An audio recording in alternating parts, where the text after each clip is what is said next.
Дәл сол дауыс. Иә, дәл сол дауыс.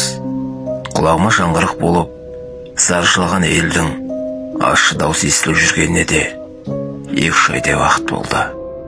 Күннен күнге жан ұрған адамдай не болса содан қорқып, көше кезіп қашсам, кейде денем қалшылдап, судырып ұстап талып қалам.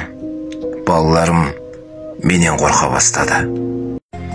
Достарым жүйке-жүйесі аурулар ауруханасына да емдетті. Жақсы деген молдаларға апарып оқытты.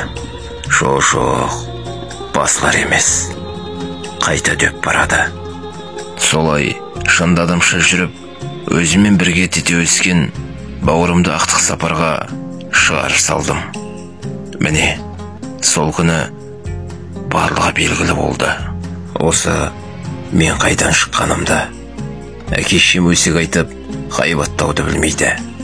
Әжем сол мінезімнен қорықты ма, әркез кеткен қыз шиден тыс. Әкеңнің үйінен кеттің бе, көздеріне шіркеу болмай, барған жеріңе сіңісіп кет. Өсек айтып жаманатты болма. Мен қызбын деп, ертең ізіңе ерген жалғызыңның таңдауына қарсы шықпа. Әдемі қонақ болып, келіп кетіп жүр, деп ақылын айтумен болды. Сол ақылды тыңдадым ба? Отбасылы болсам да, әке-шешемнің тірліктеріне араласып, інімнің келіншегін сыйғызбай, ақыры ажырасып тынды.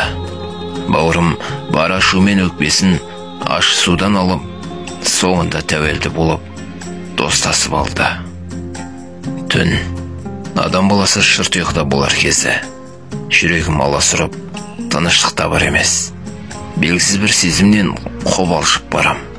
Емсеміз, жылаған әйелдің дауыс шығады ма, деп құлағымды түріп тыңдап қоям. Жоқ, тып-тыныш. Енді көзім ілініп кеткенде, телефоным безілдеп қоя берді. Анам екен. Түн ортасында хабарласу бекер емес екенін жүрегім сезіп тұр. Бекер емес екен. Жүрегімнің аласұрып, қобалжуым бекер емес екен. Інім мас күйінде үлкен жолға шығып, көлік қағып қайтыс болған. Шанаса, анам зарлы үнімен жылап отыр. Құдай-ау, мына жоқтау, мына дауыс, қарт анамның ұлын жоқтап отырған дауыс ғой. Көкейімде жүрген бұл кім?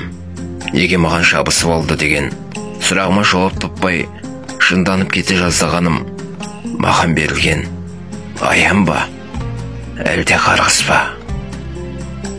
Бауырымнан айырылып қаларымды білсем, отбасын ойрандап, маскүнемге айналғанына себеп болғаным үшін аяғына жығылып кешірім сұрар едім. Енді бәрі де кеш. Қанша өкініп, кешірім сұрасам да пайдасы жоқ. Өкінішім басылмайды.